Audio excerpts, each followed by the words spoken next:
الحمدللہ رب العالمین والصلاة والسلام علی اشرف الانبیاء والمرسلین وعلی آلہ واصحابہ اجمعین.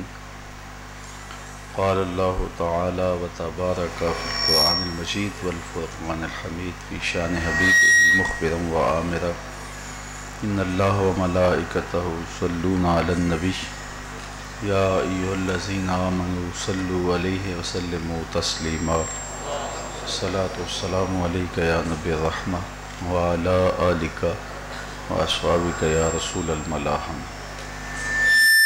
تمام حمد و ثنا، تعریف و توصیف اللہ جل مجدہ الکریم کی ذات و برکات کے لیے جو خالق کائنات بھی ہے اور مالک شش جہات بھی. رسول رحمت، شفیع معظم، نبی محتشم، اللہ کے پیارے، امت کے سہارے، رب کے محبوب، دانائے غیوب، مالک رقاب امم، فخر عرب و عجم، والی کون و مکان، سیاہ لا مکان، سید انس و جاں، سرور لالا رخاں، نیر تاباں، سر نشین مہوشاں، ماہ خوباں، شہنشاہ حسینہ، تتمہ دوراں، سر خیل زہرہ جمالاں، جلوہ صبح ازل، نور ذات لم یزل، باعث تکوین عالم، فخر آدم و بنی آدم، نیر بطہا، رازدار ما اوہا، شاہد ما طغا، صاحب علم نشرہ، معصوم آمنہ احمد مجتبیٰ، حضرت محمد مصطفیٰ صلی اللہ علیہ وسلم کے حضور ناز میں اپنی عقیدتوں، ارادتوں اور محبتوں کا خراج پیش کرنے کے بعد واجب الاحترام، عالی مرتبت، ذی وقار، مہمانان محتشم جناب ڈاکٹر نوری صاحب اور پروفیسر ڈاکٹر مجید اللہ قادری صاحب زیدہ مجدہ، عالی مرتبت علماء کرام، سامعین، خواتین و حضرات، السلام علیکم ورحمۃ اللہ وبرکاتہ. دو عظیم ہستیوں کے نام سے آج کی یہ بابرکت اور پرنور محفل پاک منعقد ہے. ان کے لیے خراج بھی پیش کرنا ہے اور ان کی سیرت سے فیض اور روشنیاں لے کے اپنی زندگی کی تاریکیوں کو مٹانے کی کوشش بھی کرنی ہے، تاکہ ان نفوس قدسیہ کی برکت سے ہم من کے سارے اندھیرے مٹا کے باطن کی روشنیوں کا ساماں کر سکیں. اللہ تعالیٰ جل شانہ ہمیں اپنے اسلاف کے نقوش پاک کی برکتیں نصیب فرمائے. جب اسلام کی دعوت حضور لے کر آئے تو بڑا کٹھن اور مشکل مرحلہ تھا. لوگ پیغام حق سننے کے لیے آمادہ نہیں تھے. دنیا کے اوپر اس وقت 3 کروڑ کے قریب بتوں کی پوجا پاٹ ہو رہی تھی اور اس زمانے میں ایک خدا کا تصور یہ لوگ قبول نہیں کر رہے تھے. پھر جو مزاحمت ہوئی، جو تکلیفیں حضور نے اٹھائیں، وہ تاریخ کا ایک دردناک باب ہے. پتھر بھی مارے گئے، اذیتیں بھی دی گئیں، اجریاں بھی پھینکی گئیں، گڑھے بھی کھودے گئے، کانٹے بھی بچھائے گئے. ام المومنین سیدہ عائشہ رضی اللہ تعالی عنہا فرماتی ہیں کہ جب احد کے مقام پر حضرت امیر حمزہ کو نہ صرف شہید کیا گیا بلکہ ان کا مسلح کیا گیا تو عرض کی یا رسول اللہ صلی اللہ علیہ وسلم، کیا احد کے دن سے سخت دن بھی زندگی میں آیا؟ خیال یہ تھا کہ شاید تاریخ اسلام میں اس سے زیادہ دردناک دن نہیں آیا جب 70 اصحاب کی لاشیں پڑی ہوئی تھیں اور حضور کے سر انور پہ سفید رنگ کی پٹی تھی اور بار بار کہتے تھے میرے چچا کی بات سناؤ، اور ان کے اعضائے بدنیاں کاٹ دیے گئے تھے اور حضور سخت دکھی تھے. چشمان نور سے آنسوؤں کی جھڑی تھی جو پھوٹ رہی تھی. تو خیال تھا کہ یہ سب سے دردناک دن ہے. تو کہا کہ حضور کیا احد کے دن سے سخت بھی دن زندگی میں آیا؟ تو حضور نے فرمایا ہاں عائشہ، جب طائف کے بازاروں میں تیری قوم نے مجھے پتھر مارے تو یہ دن احد کے دن سے بھی سخت تھا۔ حضور ان کے 3 سرداروں کے پاس پیغام حق لے کر گئے اور انہیں دعوت دین دی، انہوں نے مسترد کر دیا۔ حضور نے فرمایا میں ایک لمبا اور کٹھن سفر کاٹ کر تمہارے تک پہنچا ہوں اور تمہیں دین کی دعوت دی ہے، تمہاری قسمت میں نہیں، تم نے قبول نہیں کیا۔ اب یہ کرنا کہ یہ بات میرے اور تمہارے درمیان راز رہے، جب قریش مکہ تک یہ بات پہنچے گی کہ میں دعوت لے کے تمہارے تک آیا ہوں اور تم نے اس کو قبول نہیں کیا تو وہ تمسخر کریں گے، تو یہ مہربانی کرو کہ یہ میرا تمہارا راز رہنا چاہیے۔ انہوں نے کہا ہم کیوں راز رکھیں، بلکہ انہوں نے اوباشوں کے ہاتھوں میں پتھر دیے، اور حضور جب واپس چلے تو حضور پر مشق سنگ باری کرتے، آقا کریم علیہ السلام پاؤں اٹھاتے تو دوسرے پاؤں پہ مارتے، شدت درد سے حضور بیٹھ جاتے تو ان کے 2 گھنڈے دائیں بائیں سے بڑھتے، حضور کے کندھوں سے پکڑ کے حضور کو اٹھاتے اور مشق سنگ باری کرتے۔ تو کہا اے عائشہ، طائف کے بازاروں میں جب تیری قوم نے مجھے پتھر مارے تو یہ دن احد کے دن سے بھی سخت تھا۔ حضور علیہ السلام نے جن مشکل حالات میں تبلیغ کی وہ تاریخ کے اوراق میں موجود ہے، ہمارے لیے اوکھا نہیں ہے، مشکل نہیں ہے۔ یہ میں اگر یہاں کچھ کہنے آیا ہوں یا دنیا کے کسی گوشے میں جاتا ہوں یا اہل علم جاتے ہیں تو آنکھوں پہ بٹھائے جاتے ہیں، تکریم دی جاتی ہے، عزت اور وقار کی مسندوں کے اوپر براجمان کیا جاتا ہے، استقبال ہوتے ہیں، نعرے لگتے ہیں، وقار کی مسندیں بچتی ہیں اور محبتوں اور الفتوں کے ماحول کے اندر وقت گزرتا ہے، اور پھر بھی ہمارے نخرے دیکھنے والے ہوتے ہیں، لیکن کتنا مشکل ہوتا ہے جب لوگ سننے کے لیے بھی آمادہ نہ ہوں۔ تاریخ پڑھیں، حضرت نوح علیہ السلام جب پیغام حق لے کر آئے تو لوگ کانوں میں انگلیاں ٹھونس لیتے ہیں کہ اے نوح تیری بات نہیں سنیں گے، اور حضرت نوح رک جاتے ہیں، اچھا کبھی تو تھک کے انگلیاں نکالو گے، جب نکالو گے تب پیغام دے کے جاؤں گا۔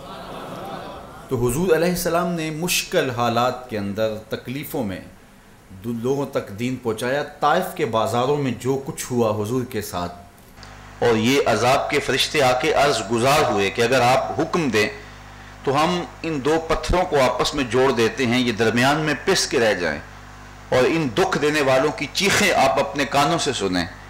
لیکن حضور اس پہ آمادہ نہیں ہوئے۔ جو 7 غلام تھے انہوں نے عرض کی حضور ان کے لیے بد دعا کر دیجئے۔ ان کے اسرار کے باوجود حضور بد دعا نہیں کرتے۔ جب اسرار بہت زیادہ بڑھا تو حضور کے ہاتھ اٹھ گئے، اور خیال یہ تھا کہ ابھی لبوا ہوں گے اور حضور کچھ فرمائیں گے تو ابھی ان پر عذاب نازل ہوگا، پتھر برسیں گے۔ لیکن جب زبان نبوت کھلی تو لفظ یہ تھے اے اللہ میری قوم کو ہدایت دے دے۔ یار پتھر کھانے کے بعد دعائیں دینا یہ پیغمبر کا ہی حوصلہ ہوتا ہے۔ مورخ اسلام حفیظ جلندری نے لکھا ہے کہ جب حضور سے کہا گیا بد دعا کر دیجئے تو حضور نے ہاتھ اٹھا کے کہا الہی کرم کر کو سارے طائف کے مکینوں پر، الہی پھول برسا ان پتھر والی زمینوں پر۔ بلکہ حضور نے ایک تاریخی جملہ ارشاد فرمایا مجھے ان کی نسلوں سے ایمان کی توقع ہے، ان کی نسلوں سے ایمان کی توقع ہے۔ مبلغین کے لیے اس میں بڑی روشنی ہے۔ ہم اپنی تقریر کا نقد صلہ چاہتے ہیں کہ ابھی اس کا صلہ ہمیں مل جائے، کبھی صلہ دوسری نسل تک چھوڑنا پڑتا ہے۔ کہا ان کی نسلوں سے مجھے ایمان کی توقع ہے۔ تو لوگوں تک پیغام حق پہنچایا، دین دیا، لوگ سن نہیں رہے تھے، ایک ایک کر کے لوگ اسلام لاتے تھے۔ جب 38 لوگ اسلام کے دامن میں آ گئے اور مسلمانوں کو جو ہے وہ کچھ تسلی ہوئی تو حضور علیہ السلام عبداللہ ابن جدعان کے گھر کے قریب ابو جہل سے ملاقات کی۔ اچانک وہ راستے میں آ رہا تھا تو اس کو دین کی دعوت دی۔ وہ بھڑک گیا اور اس نے ایک نوکیلا پتھر اٹھایا اور حضور پہ حملہ آور ہو گیا، اور حضور کا پورا بدن لہو سے شرابور ہو گیا۔ آقا کریم علیہ السلام وہاں سے آئے اور سین حرم میں رب کے حضور سر بسجود ہو گئے اور اللہ سے نیاز کرنے لگے۔ حضور کے چچا امیر حمزہ شکار کھیل کے واپس آ رہے تھے، تو ان کی عادت یہ تھی کہ جب آتے تو بڑے اترا کے چلتے، اپنے امامے میں شتر مرغ کا پر لگاتے اور بڑے اترا کے چلتے، تو وہ اس چال سے آ رہے تھے کہ دو لونڈیاں جب اس منظر کو دیکھتی ہیں تو آپس میں بات کرتی ہیں کہ اگر اسے پتہ ہوتا نا کہ اس کے بھتیجے کے ساتھ آج کیا سلوک ہوا ہے تو آج اس کی یہ چال نہ ہوتی۔ تو انہوں نے سن لیا، رک گئے اور ان سے پوچھا کیا ماجرا ہوا ہے۔ انہوں نے بتایا کہ عبداللہ ابن جدعان کے گھر کے قریب کوہ صفا کے پاس تیرے بھتیجے نے ابو جہل کو دعوت دین دی اور وہ بھڑک گیا اور نوکیلے پتھر سے حملہ آور ہوا، حتیٰ کہ زخمی کر دیا اسے۔ تو بڑا غصہ آیا، حرم میں پہنچے تو دیکھا کہ وہ اپنی مسند کے اوپر براجمان تھا اور باقی صنادید قریش بھی اپنی جگہوں پہ بیٹھے تھے۔ انہوں نے زور سے کمان آ کے ابو جہل کے سر پہ ماری اور کہا ہم مر نہیں گئے، تو نے میرے بھتیجے کو لاوارث سمجھ لیا ہے۔ ابو جہل کے حواری اٹھے تو ابو جہل سمجھ گیا کہ اگر یہ لڑائی چھڑ گئی تو بنو ہاشم بھی آ جائیں گے، معاملہ پھیل جائے گا، تو اس نے خود کہا ہاں مجھ سے مسئلہ ہو گیا تھا۔ اب حضور کے چچا حضور کو ڈھونڈنے نکلے تو مطاف میں ایک کونے میں حضور سجدہ ریز تھے، تو یہ جا کے حضور کے سامنے حضور کے ساتھ کھڑے ہو گئے اور کہا یا ابن اخی، اے میرے بھائی کے بیٹے، لیکن حضور نے جواب نہیں دیا۔ تو پھر انہوں نے آواز دی یا ابن اخی، اے میرے بھائی کے بیٹے، تو حضور نے پھر جواب نہیں دیا۔ تو تیسری مرتبہ جب انہوں نے پکارا کہ اے میرے بھتیجے، تو حضور نے سر اٹھایا اور پوچھا چچا کیا بات ہے؟ تو انہوں نے کہا کہ میں ابو جہل کا سر پھاڑ دیا ہے، میں تیرا بدلہ لیا ہے۔ تو یہ بڑی بات تھی، اتنا بڑا کفر کا سورما اور اس کا سر پھاڑ دینا۔ تو کہا کہ میں تیرا بدلہ لے آیا ہوں بھتیجے، خوش ہو جا۔ حضور نے فرمایا چچا مجھے کوئی خوشی نہیں ہوئی۔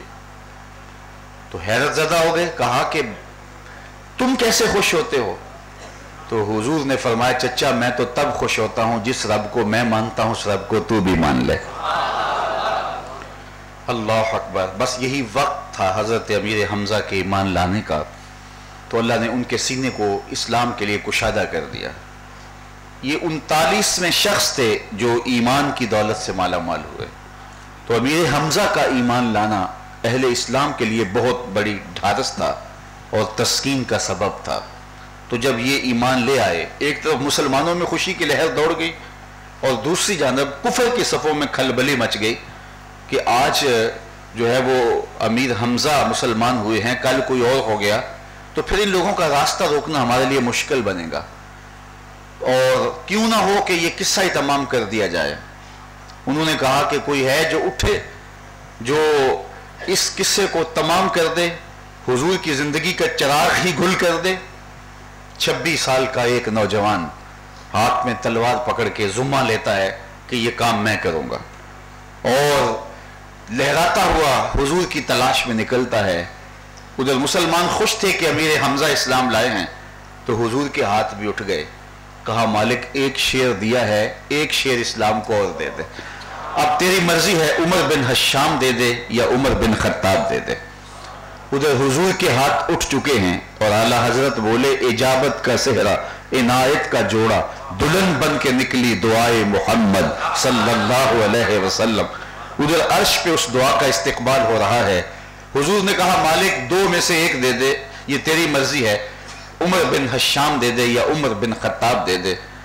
اب ادھر 26 سال کا نوجوان حضرت نبی رحمت صلی اللہ علیہ وسلم کی زندگی کا چراغ بجھانے کے لیے گھر سے نکلا، آنکھوں میں خمار ہے۔ راستے میں ایک صاحب ملے، کہا آج تیور بدلے ہیں، خیر تو ہے؟ کہا کہ میں چاہتا ہوں کہ بانی اسلام کی زندگی کا چراغ بجھا دوں، اس لیے کہ یہ یہاں جو مسئلہ ہے یہ ختم ہو جائے اور روز بروز جو مسائل کھڑے ہو رہے ہیں اور مستقبل میں ہمیں جو صورت دکھائی دے رہی ہے وہ نہ رہے۔ اس نے کہا پہلے اپنے گھر کی خبر تو لو۔ کہا میرے گھر کو کیا ہوا ہے؟ کہا تمہاری بہن اور بہنوئی بھی اس کی زلفوں کے اسیر ہو گئے ہیں۔ تو وہ سیدھا رخ ادھر کر لیتے ہیں، جا کے اپنے بہنوئی کے دروازے پہ دستک دی تو انہوں نے دروازہ کھولا، اندر قاری قرآن ان کو تعلیم کتاب دے رہا تھا، اور انہوں نے یہ سن لیا کہ اندر کچھ جو ہے وہ میٹھی بولی بولی جا رہی ہے۔ تو خیر بہن کو مارا کہ تم سابی ہو گئے ہو، تم دین سے برگشتہ ہو گئے، اور بہن کو اتنا مارا کہ وہ زخمی ہو گئی، لہو لہان کر دیا، لیکن وہ اپنے موقف پہ ڈٹی رہی اور کہا عمر اگر تم خطاب کے بیٹے ہو تو میں بھی خطاب کی بیٹی ہوں، تم کرو جو کرنا ہے۔ میں اپنے نظریے سے 1 انچ بھی پیچھے سرکنے والی نہیں ہوں. تو جب یہ جذبات دیکھے تو ایک دم رک گئے کہ یہ کون سا جذبہ ہے جس نے سینے میں بجلیاں بھر دی ہیں اور اتنی مار کھانے کے باوجود بھی یہ استقلال کی پیکر بنی ہوئی ہے. تو کہا جو تم پڑھ رہے تھے ذرا مجھے بھی تو سناؤ. کہا کہ تم غسل کر لو، ابھی تم پاک نہیں ہو. اللہ اکبر. اب عمر غسل کر رہے ہیں، وہ اپنے ظاہر کو دھو رہے ہیں، مالک من کو ستھرا کر رہا ہے. ایک بزرگ فرماتے ہیں میں گلی سے گزرا تو ایک شرابی نالی پہ گرا ہوا تھا اور گندے پانی سے اس کا منہ گندا ہو رہا تھا. تو مجھے انسانی ہمدردی کے ناطے ترس آیا اور میں نے اس کو اٹھایا، اس کا منہ دھویا، صاف کیا اور اس کو گھر کا رستہ دکھایا. جب سحری کا وقت ہوا تو میں مسجد میں تہجد کی نماز پڑھنے گیا تو میں نے اس شخص کو دیکھا کہ وہ میرے سے پہلے مصلی پہ کھڑا ہے. تو مجھے بڑی حیرت ہوئی، یہ تو معروف شرابی ہے اور آج دوپہر کو ہی میں نے اس کا منہ دھویا تھا. تو میں نے عرض کی مالک یہ کیا ماجرا دیکھ رہا ہوں؟ تو آواز آئی میرے بندے تو نے اس کا منہ دھو دیا تھا، میں نے اس کا دل دھو دیا ہے. تو وہ اپنے بدن کو مل مل کے دھو رہے ہیں لیکن اندر سے جو ہے وہ کفر کے میل دھل رہے ہیں. اور جب قرآن ان کے سامنے پڑھا گیا تو پھر زندگی جو ہے وہ نور کے سانچے میں ڈھلنے لگی. اقبال کہتا ہے تو نہ دانی کہ سوزے کراتے تو دیگر گوں کر تقدیر عمر را. اے میری بہن تو نہیں جانتی اگر تو بہن ہو کے قرآن پڑھے تو عمر کی تقدیر بدلتی ہے، اور اگر تو ماں ہو کے قرآن پڑھے بیٹا نیزے کی نوک پہ قرآن سناتا ہے. تو قرآن زندگیاں بدلتا ہے، قرآن باطن میں انقلاب برپا کر دیتا ہے. یہ کتاب زندہ ہے. آج ہمارے امراض کا علاج، ہمارے دکھوں کا چارہ یہ کتاب رحمت ہے. آج دنیا کے اوپر ہم رسوائیوں کے گڑھے میں جا گرے ہیں تو اس کا سبب اس کتاب سے دوری ہے. اقبال نے جب شکوے کی زبان کھولی تو لہجہ بڑا تلخ تھا. تیرے کعبے کو جبینوں سے بسایا ہم نے، نو انسانی کو غلامی سے چھڑایا ہم نے، تیرے قرآن کو سینوں سے لگایا ہم نے، صفائے دہر سے باطل کو مٹایا ہم نے. پھر بھی ہم سے گلا ہے کہ وفادار نہیں، ہم وفادار نہیں، تو بھی تو دلدار نہیں. بڑا سخت لہجہ ہو گیا لیکن جب جواب آیا تو سارا نشہ اتر جاتا ہے. لفظ وہی ہیں، صرف صیغہ بدلتا ہے. میرے کعبے کو جبینوں سے بسایا کس نے، نو انسانی کو غلامی سے چھڑایا کس نے، صفائے دہر سے باطل کو مٹایا کس نے، میرے قرآن کو سینوں سے لگایا کس نے. تھے تو آبا وہ تمہارے ہی مگر تم کیا ہو، ہاتھ پہ ہاتھ دھرے منتظر فردا ہو، ہر کوئی مست مئے ذوق تن آسانی ہے، تم مسلمان ہو یہ انداز مسلمانی ہے، حیدری فقر ہے نئے دولت عثمانی ہے، تم کو اسلاف سے کیا نسبت روحانی ہے، وہ معزز تھے زمانے میں مسلمان ہو کر، تم خار ہوئے ہو تارک قرآن ہو کر. ہماری ذلت، ہماری رسوائی، ہماری پستی اور زبوحالی کا سبب کتاب اللہ سے دوری ہے. اگر ہم کتاب اللہ سے تعلق بھی رکھا ہے تو وہ بھی اس حد تک کہ جب کوئی گھر میں جن بھوت آ جائے تو اس کو بھگانے کے لیے ہم قرآن کی تلاوت کرتے ہیں. اس میں کوئی شک نہیں، قرآن کے نور کے مقابلے میں کوئی ناز نہیں ٹھہر سکتا. مرتے ہوئے اپنے بوڑھے کے سامنے سورہ یاسین پڑھ لی کہ اس کی روح آسانی سے قبض ہو جائے. ہم جب نیا گھر بنایا، نئی فیکٹری بنائی تو اس لیے کہ کاروبار میں برکت ہو قرآن مجید کی تلاوت بچوں سے کروا لی. اس کا انکار نہیں ہے، لیکن قرآن مجید کے نزول کا جو بنیادی مقصد ہے وہ یہ نہیں ہے. اس کا بنیادی مقصد ہدایت انسانی ہے اور جس سے ہم غافل ہیں.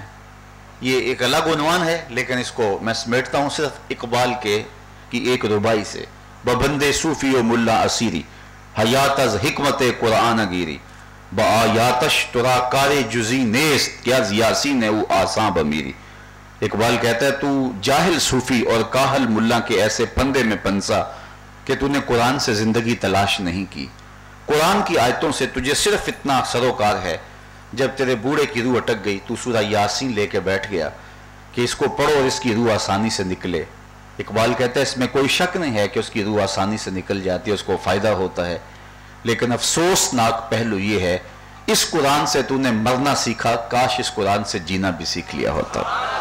یہ حیات آفرین کتاب ہے، یہ زندگی بخش کتاب ہے. کتاب زندہ قرآن حکیم، حکمت او لا یزال است و قدیم، یہ زندہ کتاب ہے، یہ زندگی کی حرارت سینوں میں پیدا کر دیتی ہے، اور اس کتاب کو پڑھ کے دنیا کے اوپر غالب ہوئی قوم، اور وہ جن کو اونٹ چلانے کا بھی جو ہے وہ اچھی طرح سے ڈھب نہیں آتا تھا، انہوں نے جہاں بانی کے اصول وضع کیے اور زمانے کو روشنیاں دیں. تو یہ کتاب زندہ ہے، اس کتاب سے تقدیریں بدلتی ہیں. تو جب قرآن کی تلاوت ہوئی تو پھر اندر کے میل دھلنے لگے، اور پھر کہا مجھے بھی لے جاؤ اس چوکھٹ پہ. اللہ اکبر. کسی نے کہا سودا لینے کے لیے بازار گئے، ہاتھ اس کے بکے جس کے خریدار گئے.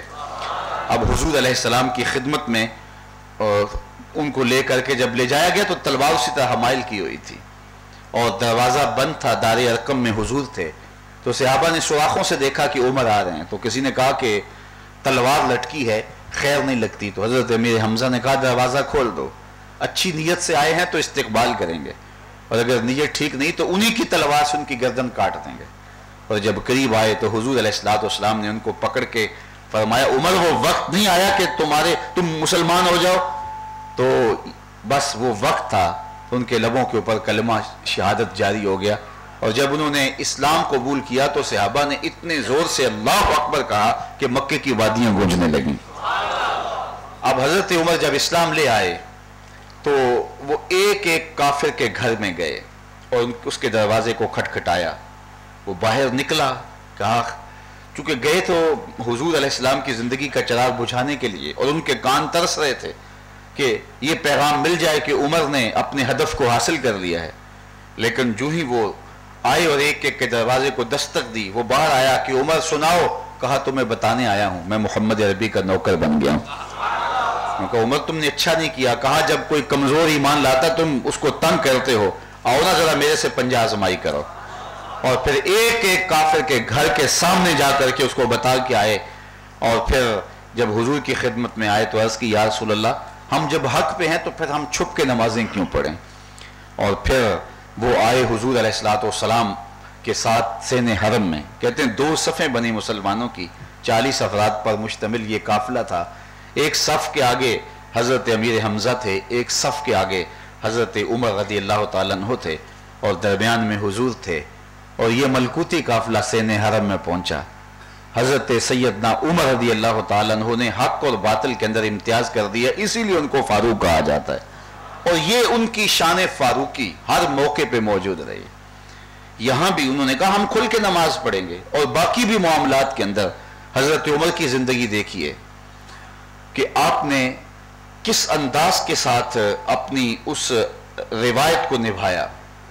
ایک زمانہ تھا، مدینہ المنورہ کا دور تھا، اور آپ جانتے ہیں کہ مکے میں یا بندہ پکا مومن ہوتا تھا یا پکا کافر ہوتا تھا. منافقت مکے میں نہیں تھی.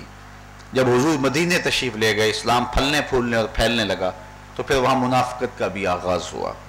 تو کچھ لوگ اسلام کے روپ میں بھی تھے. تو ایک ایسا ہی نام نہاد شخص تھا، تو اس کا اور ایک یہودی کا آپس میں کسی معاملے میں تنازع ہو گیا. تو اس یہودی نے کہا کہ اس کا فیصلہ آپ کے نبی سے کروا لیتے ہیں. اس نے کہا چلو ٹھیک ہے. حضور کی خدمت میں حاضر ہوئے، دونوں نے اپنا ماجرا پیش کیا. تو حضور نے سنا تو جو وہ یہودی تھا وہ حق پر تھا، تو آپ نے میرٹ کے مطابق اس کے حق میں فیصلہ دے دیا. اب وہ اس خیال میں تھا کہ میں تو کلمہ گو ہوں تو میرے حق میں فیصلہ دیا جائے گا، تو یہ اس کے حق میں دے دیا گیا. تو جب مجلس نبوی سے اٹھ کے آئے تو اس نے کہا جی میں تو یہ فیصلہ حضرت عمر کے پاس لے کے جاؤں گا.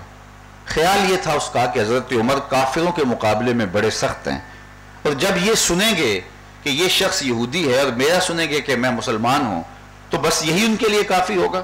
ان کی طبیعت کے اندر جو سختی ہے وہ میرے لیے جو ہے وہ فائدہ بخش ہوگی، اور اس فیصلے پر نظر انداز ہوگی. اس کی حقیقت کو وہ مستور رکھیں گے اور یہ جذبہ غالب آ جائے گا اور میرے حق میں فیصلہ دے دیں گے.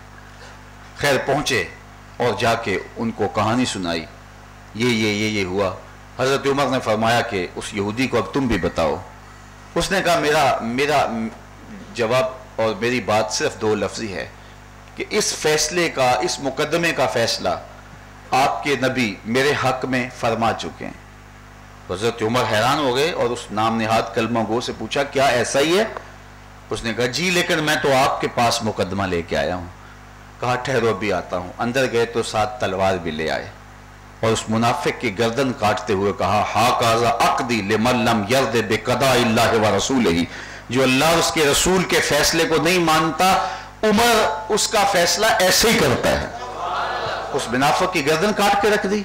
اب ظاہر ہے کہ وہ کلمہ گو تھا، تو کلمہ گو ہونے کے باوجود جب اس کی گردن کاٹی تو شور مچ گیا کہ عمر نے ماورائے عدالت قتل کر دیا، تو یہ اچھا نہیں کیا، شور مچ گیا۔ اس کے جو رشتہ دار تھے، اقربا تھے، عزیز تھے، وہ باقاعدہ احتجاج کرنے لگے، حضور کی خدمت میں باقاعدہ احتجاجی جلوس لے کر کے گئے کہ ماورائے عدالت قتل ہو گیا ہے، انہوں نے ایسا کیوں کیا ہے۔ اللہ اکبر۔ حضور علیہ السلام نے فرمایا عمر کو بھی تو بلایا جائے، ان سے بھی تو پوچھیں کہ ماجرا کیا ہے۔ تو حضرت عمر کو بلایا گیا۔ قبل اس سے کہ حضرت عمر دربار نبوی میں پہنچتے جبریل پہلے پہنچ گئے، اور یہ آیت کریمہ نازل ہوئی فلا وربک لا یؤمنون حتی یحکموک فیما شجر بینہم۔ محبوب مجھے تیرے رب کی قسم، یہ نہیں کہا کہ مجھے کائنات کے رب کی قسم، مجھے افلاک کے رب کی قسم، مجھے عرش کے رب کی قسم، کہا مجھے تیرا ہونے کی قسم، بلکہ یہ بھی نہیں کہا مجھے میری قسم، کہا مجھے تیرا ہونے کی قسم۔ فلا وربک، مجھے تیرے رب کی قسم، لا یؤمنون حتی یحکموک فیما شجر بینہم، یہ کہتے ہیں کہ مومن کو قتل کیا گیا، مجھے تیرے رب کی قسم اتنی دیر تک کوئی مومن ہو ہی نہیں سکتا جب تک اپنے معاملات میں، اپنے مقدموں میں تجھے حاکم نہیں مان لیتا۔ ثم لا یجدوا فی انفسہم حرجا مما قضیت، اور محبوب جو تو فیصلہ کر دے اس میں دل کے اندر بھی ملال نہ محسوس کرے۔ وَيُسَلِّمُوا تَسْلِيمًا، اور اس کو تسلیم کرنے کا جو حق ہے جب تک وہ ادا نہ کر دے، محبوب مجھے تیرے رب کی قسم ہے کہ اتنی دیر تک کوئی مومن ہو ہی نہیں سکتا ہے۔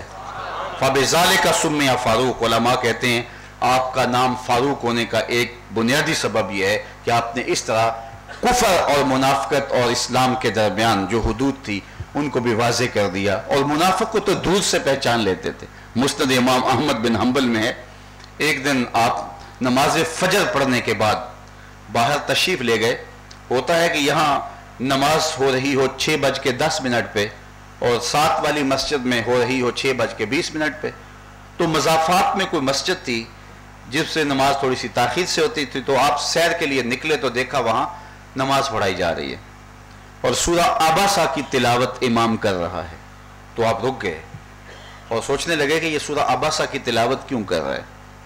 سوچا ہو سکتا ہے روٹین سے پڑھتا ہو اور آج یہ سورت تلاوت کے طور پہ آ گئی ہو۔ اگلے دن قصدن گئے تو دیکھا کہ وہ پھر وہی سورت تلاوت کر رہا ہے۔ تیسرے دن تلوار بھی ساتھ لے گئے، اور پھر جب اس نے تلاوت کی تو آپ نے سلام پھیرا تو بلایا، اس کو پوچھا کہ کیا تو قرآن مجید کی کوئی اور سورت نہیں جانتا؟ اس نے کہا جی مجھے اور سورتیں بھی آتی ہیں۔ تو کہا پھر یہ بار بار کیوں پڑھتے ہو؟ یہاں تھوڑا سا اس کا پس منظر سمجھنا ہوگا تاکہ معاملے کی نوعیت اور حساسیت کو سمجھا جا سکے۔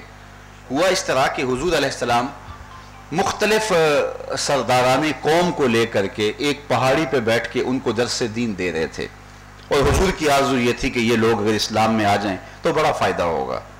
ایک صحابی تھے جو آنکھوں سے نابینا تھے، وہ حضور کے بدن کی خوشبو سونگتے سونگتے موقع پہ جا پہنچے اور جا کے جھولی پھیلا کے عرض گزار ہوئے یا رسول اللہ صلی اللہ علیہ وسلم علمنی ما علمک اللہ، اللہ نے جو آپ کو سکھایا اس میں سے کچھ چیزیں میری جھولی میں بھی ڈال دیں۔ اپنی طلب کا اظہار کیا، لیکن چونکہ نابینے تھے معاملے کی نزاکت کو سمجھ نہ پائے۔ میں دور سے آیا ہوں اور آپ سے مخاطبہ کر رہا ہوں، اور بات ایک تمہید کے ساتھ شروع کی اور یہاں تک پہنچا، اگر کوئی میرا بہت قریبی بھی ہو اور بڑی محبت کرنے والا بھی ہو تو مجھے روک کے کہے جناب مجھے تیمم کے مسئلے بتا دیجئے، تو یقیناً میری طبع پہ ناگواری آئے گی کہ یہ بات میں پوچھ لینا۔ اب میں ان لوگوں سے مخاطبہ کر رہا ہوں، بڑے قیمتی لوگ ہیں، اپنا وقت نکال کے آئے ہیں، اہل علم ہیں، اہل دانش ہیں، ارباب دین ہیں، اور ان کا ایک ایک لمحہ قیمتی ہے، تو یہ وقت نکال کے اس عاجز کی باتیں سننے آئے ہیں، تو میں چند لمحوں کے لیے ان سے مخاطب ہوں، تو آپ پھر پوچھ لینا۔ اب سرداران قوم حضور ان سے بات کر رہے تھے، لیکن وہ نابینا چونکہ موقع کی نزاکت کو نہ بانپ سکے، انہوں نے اپنی بے چینی کا، اپنی طلب کا اظہار کر دیا۔ حضور کو پسند نہ آیا، حضور نے پھر دوبارہ ان سرداران قریش سے، سرداران قوم سے بات شروع کی، تو جب بات پھر نقطہ کمال تک پہنچی تو یہ بے تاب تھے، پھر بول پڑے علمنی ما علمک اللہ،